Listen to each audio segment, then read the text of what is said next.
जो है जमीन के लोभ और लालच में आकर के कमलेश, लल्लन उर्फ करुणाकर, राजन, शांति देवी और कौशल चंद, रंजना और शिल्पा, ये लोग मिलकर के मेरी माँ और मेरी बहन को हत्या करके जला दिए। नमस्कार, मैं हूं अशोक श्रीवास्तव और आप देख रहे हैं मीडिया दस्तक न्यूज। कहते हैं लालच इंसान को शैतान बना देता है। फिर चाहे रिश्तों का कत्ल हो या भरोसे का, इंसान हर स्तर पर जाने को तैयार हो जाता है। हम बात कर रहे हैं बस्ती जनपद के कप्तानगंज थाना क्षेत्र में ठीक 1 महीने पहले हुई घटना की, जिसमें एक विधवा और उसकी बेटी की हत्या कर लाश को आग के हवाले कर दिया गया था। इस घटना को अंजाम देने वाला कोई और नहीं, वे लोग थे जिनसे खून का रिश्ता था। यहाँ सोचने वाली बात यह है कि इस घटना को अंजाम देने वालों में एक राजन भी था, जिसकी आंखों के सामने उसकी अपनी माँ और बहन ने तड़प कर दम तोड़ा होगा। उसी माँ की बेटी सरिता द्विवेदी, जिसके हाथ पीले कर माँ ने कुछ साल पहले ससुराल भेज दिया था, अब न्याय पाने के लिए संघर्ष कर रही है। उसकी जिद है कि जब तक दोषियों को उनके किए की सजा नहीं मिल जाती, चैन से नहीं बैठेंगे। हालांकि उसने भी खुद अपनी और परिवार के जान का खतरा बताया है।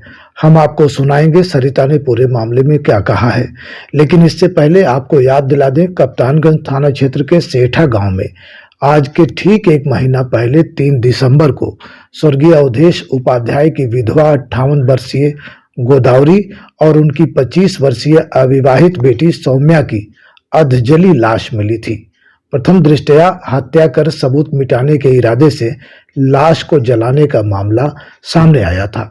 पुलिस ने इस मामले में गोदावरी देवी की जेठानी शांति देवी और उनकी पुत्र वधू शिल्पा को गिरफ्तार कर जेल भेज दिया। स्थानीय पुलिस की लापरवाही भी सामने आई थी, जिसमें थानाध्यक्ष दीपक दुबे को पुलिस अधीक्षक ने निलंबित कर दिया था। घटना के 1 माह बीत जाने के बाद भी जघन्य अपराध के मास्टरमाइंड कमलेश सहित 5 अभियुक्त पुलिस की पकड़ से अभी भी बाहर हैं। इन सभी के ऊपर डीआईजी ने 50-50 हजार का इनाम घोषित किया है। इनकी गिरफ्तारी न होना पुलिस की बड़ी नाकामी मानी जा रही है।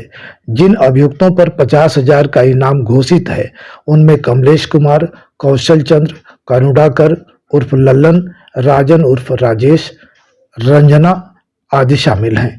देखना होगा कि पुलिस मास्टरमाइंड सहित इन अभियुक्तों को गिरफ्तार कर पाती है या फिर इनकी चौकसी को चुनौती देते हुए वे कोर्ट में सरेंडर कर देते हैं, या फिर तमाम अनसुलझे मामलों की फहरिस्त में एक और मामला जुड़ने वाला है। जवाब के लिए आपको इंतजार करना होगा। फिलहाल सुनते हैं सरिता द्विवेदी को। परिचय दीजिए और पूरा मामला बताइए। सर, मेरा नाम सरिता है। मेरी शादी पटखौली गांव गौर थाना के अंतर्गत हुई है और मेरी माँ और मेरी छोटी बहन कप्तानगंज थाना में सेठा गांव आता है, सेठा गांव में रहती थी। सिर्फ मेरी माँ और बहन साथ में। पिताजी की मेरी डेथ सन 2021 में हो गई थी। वो अपने बीमारी के दौरान, कैंसर की मरीज थी, बीमारी के दौरान अपनी प्रॉपर्टी बेटी के नाम, कुछ उसकी शादी के लिए और माँ की गुजारा के लिए कुछ वसीयत माँ के नाम कर दिए थे। जमीन दूसरे गांव की जमीन भाइयों के लिए छोड़े थे। इसी को लेकर विवाद चल रहा था। इसी को लेकर विवाद चल रहा था। 29 को बयान हुआ था माँ का, 5 को फाइनल बयान होना था। और इसी बीच जो है जमीन के लोभ और लालच में आकर के कमलेश, लल्लन उर्फ करुणाकर, राजन, शांति देवी और कौशल चंद, रंजना और शिल्पा, ये लोग मिलकर के मेरी माँ और मेरी बहन को हत्या करके जला दिए। सबूत मिटाने के लिए जो कमलेश ने फर्जी एग्रीमेंट किया था कोर्ट में, उसका उसे पता था कि एग्रीमेंट मेरा सब फर्जी जा रहा है, कामयाब नहीं हो रहे थे, प्रॉपर्टी की लालच जो उन्हें थी हासिल नहीं कर पा रहे थे। सबूत को मिटाने के लिए इन्होंने माँ बहन को ही जला दिया। बहन आपकी अविवाहित थी? मेरी छोटी बहन अविवाहित थी। उसके नाम से भी प्रॉपर्टी थी? उसके नाम उसकी शादी के लिए पापा 1.5 से 2 बीघा के अंदर में जमीन किए थे, जिससे उसकी शादी कर दी जाए।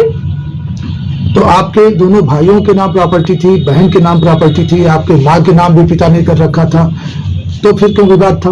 विवाद कमलेश ने, सारा मास्टरमाइंड कमलेश था। वो खुद के लोभ में माँ से वो कुछ ले नहीं सकता था, भाइयों को गुमराह करके अपना फायदा भरपूर उठाता, जिसका मास्टरमाइंड कमलेश कभी परिवार को सुलझने नहीं दिया। कमलेश कौन है? कमलेश है मेरी पिता के बड़े भाई। और सर जो है भाइयों फिर उनके बहकावा में आकर के इन्होंने यही कहा कि माँ सब प्रॉपर्टी हमारे दोनों भाइयों के नाम कर दे। तो सर इस बात को लेकर माँ संतुष्ट नहीं थे कि जब मेरे रहने पर ये लोग मेरी दुर्दशा कर रहे हैं, मेरे पास कुछ नहीं रहेगा तो मुझे घर में रहने का भी अधिकार नहीं मिलेगा और मैं बेटी की शादी कैसे करूंगी। उनके पास और कोई चारा नहीं था। तो इसमें तो आपने तहरीर दी है, मुकदमा दर्ज हो चुका है? हाँ, मैंने मुकदमा कायम करवाई है सर वहाँ थाने में, जिसमें है मुख्य आरोपी कमलेश कुमार। सारा उनके परिवार ने ही घटना का मतलब इसमें जो घटना घटित है उनके परिवार के द्वारा मेरे दो भाइयों। गिरफ्तारी तो हुई है इसमें? गिरफ्तारी सिर्फ 2 महिला की हुई है, एक कमलेश की पत्नी है और दूसरा राजन की पत्नी है। 5 आरोपी गिरफ्तार नहीं हुए हैं। मैं चाहती हूँ उनकी जल्द से जल्द गिरफ्तारी की जाए। मुझे प्रशासन से कोई उम्मीद नहीं जग रही है, कोई इंसाफ नहीं मिल रहा है। ऐसा लग रहा है कि जानबूझ करके गिरफ्तार नहीं कर रही पुलिस? सर लग रहा है कि प्रशासन कहीं न कहीं जानबूझ कर गिरफ्तारी नहीं कर रही है और मुझे कोई न्याय नहीं मिल रहा है। क्या मांग करेंगी आप प्रशासन से? सर प्रशासन से मांग करूँ कि जल्द से जल्द उनकी गिरफ्तारी हो और मुझे न्याय मिले। जिस तरह से बेरहमी से हत्या की गई उनको सजा दी जाए। आपने आईजी को प्रार्थना पत्र भी? मैंने आईजी को प्रार्थना पत्र भी दिया है। तो क्या कहा आईजी ने? मैंने आईजी ने ये कहा कि वो जो भी अपना प्रशासन के पास उन्होंने फोन किया उन लोगों से यही इनाम रखवाया, 50,000 की घोषित करवाया उन्होंने और कहा इनकी जल्द से जल्द गिरफ्तारी हो, जिससे बाकी परिवार को भी दुर्घटना पहुंच सकती है, किसी को भी घटना घटित हो सकता है, आगे कोई घटना न घटित हो पाए। डीआईजी ने ये कहा लेकिन प्रशासन मुझे कुछ कर नहीं रही है। अगर यहाँ जिला स्तर पर न्याय नहीं होगा तो क्या करेंगे आप? फिर मैं जाएंगी सर, मैं क्या वहाँ